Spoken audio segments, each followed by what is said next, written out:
Yo, what's going on, everybody? It's your boy PK, and welcome back to some more Blue Protocol Star Resonance. Again, continuing with the Chaotic Realm Dungeon Guides for hard mode, we're going to be kicking it off today with the Towering Ruin hard mode, teaching you guys all the things that you need to know about the boss mechanics, as well as how to get through it, so you can continue grinding for the better pieces of gear. With that being said, this one is pretty straightforward, so let's just jump straight into it. Kicking off the dungeon, you will, as always, need to defeat all of the regular mobs in order to complete the spatial investigation. Besides the fact that this is the next dungeon in line, meaning that there will of course be a difficulty increase, and these mobs will be dishing out a bit more damage, this dungeon is incredibly simple and the pathing is linear. Just going through all the areas and killing all of the mobs is all that needs to be done here, and despite a couple of huge tanky robots, there are no real threats to worry about. After completing the spatial investigation, you will take the path leading you into the boss room where you will fight the boss Automaton. Once again, he has some normal attacks he will use, but more importantly he has 8 mechanics to look out for. Just like how I said in the Tina video, this list is not in any particular order of completion, and realistically you will see most if not all of these mechanics if you are around the recommended gear score for this dungeon. If you are a lot higher than the recommended, you will be breezing through this boss quick and will most likely be bypassing a bunch of these mechanics, so don't be stressed by the sheer amount of them. There's only one mechanic to look out for, as it is a DPS check that I'll mention later on. Starting off with the first mechanic is the frontal cone. The boss quickly shows a red cone telegraph in front of himself and will rapidly fire his cannons, dealing damage. He targets the aggroed player, which is usually going to be the tank, but it is a quick animation with little windup. Once you see the red telegraph and you're not the tank, simply avoid the area of damage. And if you are the tank, use your skills to mitigate it. Next, for the second mechanic is another tank buster. This tank buster looks the exact same as the others before it, with a red circle and arrow indicator showing around the randomly targeted player, and it explodes after a couple of seconds. This boss's buster works just like Tina's, meaning the whole party will want to stack on the targeted player in order to all take the damage together and distribute it equally. The third mechanic, which is the DPS check I mentioned earlier, is called Alternate Dimension, where the boss returns to the center and becomes invulnerable. Then the boss teleports everyone besides the aggroed player, which again will usually be the tank, to an alternate dimension. This means there are 2 different roles to be played here depending on if you're the tank or the other party members.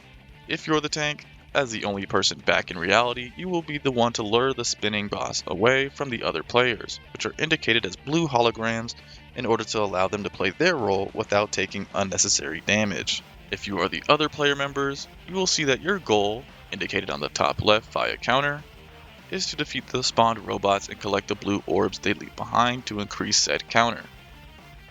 The alternate dimension will be pulsing with lightning, so the healers should focus on keeping the party up, while the DPS focus the robots. There are also electric orbs that shoot from the center outwards that you want to avoid, as they will inflict a severe injury debuff, causing you to take more damage. Once again, this is a DPS check, and if you are the DPS and you fail to kill this in time, the damage will ultimately be too overwhelming and you will wipe. Once the players have completed the counter for the blue orbs, there will be 4 portals that spawn on each side of the arena that you can interact with. However, only one of them is the correct one to use. Back in reality, the tank sees only one portal, meaning that one is the correct one, and the tank will lead the other players via their own hologram to the correct one. Once everyone is there, interact with the portal to place down a protective shield barrier that decreases the amount of damage the boss will do after it spawns. If you are unable to reach the shield or even just step outside of it, the damage you will receive is a lot more significant. So make sure you're properly placed inside it, and if the boss is too far away to attack at the moment, just wait until the move is over. For the fourth mechanic, the power-up lasers, you will want to make sure you're topped off in HP for this. This is because the boss returns to the center, enveloped in a blue square, and soon after he spawns 2 red line indicators on both sides of himself. These indicators are letting you know where to stand in order to block their path and not allow the lasers that spawn afterwards to reach the boss, charging him. The boss will also have orange rings-shaped explosions that will appear on the ground, with there being a safe zone that alternates after each explosion. To pass this mechanic, you usually have the tank and 1 DPS on one side of the boss eating that laser, while the other 2 DPS are on the other side eating the other one. The healer can stay in the middle ground and respond wherever necessary to heal the players, making sure that they don't die to this mechanic. Be careful though, as failing this mechanic will cause the boss to do a massive AoE move that damages you continuously. The 5th mechanic is a laser ray, where the boss shows a wide red line telegraph in front of itself and will begin charging for the move for a couple of seconds. He then shoots a large laser in the straight line, dealing massive damage. He usually targets the tank here, so for anyone else just avoid the area of damage, and again as the tank, use your damage mitigating skills.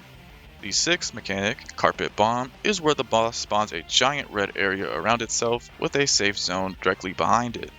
If you stay in the zone, it will do another massive explosion.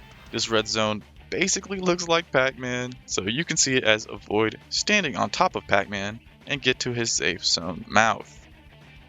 Anyways, for the 7th mechanic, Electric Balls, red circle indicators appear on a couple of players and explode after a few seconds, spawning small explosive robots. These robots will self-destruct after they fully charge as well. To pass this, simply group up close to the boss without overlapping any circles if you're a targeted player. Once the initial explosion passes and the robots spawn, quickly take them down so you don't have to worry about any bombers. And finally, for the 8th mechanic, Machine Guns Rat-a-tat, a giant red circle appears on the outside of the boss, covering the whole arena besides the inside being safe. After a couple of seconds, the indicated zone turns blue with electricity, and the boss continuously fires with his machine guns, spinning around like a mad lunatic. Since you're in the safe zone already, if you're close to the boss of course, you can keep up the offensive. However, there will be 2 players targeted in this hard mode variant that will need to dodge every now and again from red circle targeted attacks. But again, if you aren't targeted, you can continue the offensive and just be aware of any red circles so you don't take any damage, and that's it.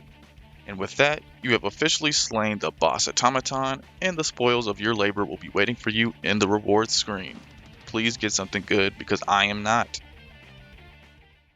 And with that guys, that's going to do it for today's video.